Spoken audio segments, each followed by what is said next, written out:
Hola, buenos días. Soy Mercedes Calabús de la Fundación Oceanographic de Valencia.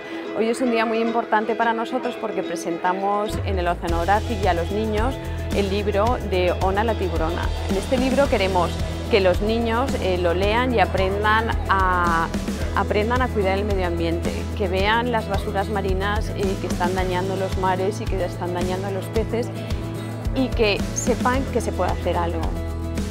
Bueno, pues estamos muy contentos de poder llevar a cabo esta iniciativa junto con el Oceanographic y con la colaboración de Cruz Roja y del Gremio de Libreros, porque nos parece fundamental concienciar a los más pequeños de la importancia que tiene el reciclaje y el valor que tiene el material plástico para darle muchas vidas. Y es algo valioso que no debemos abandonar en el medio ambiente, porque además provoca un perjuicio, ¿no?, del que todos somos conscientes y vemos en el día a día.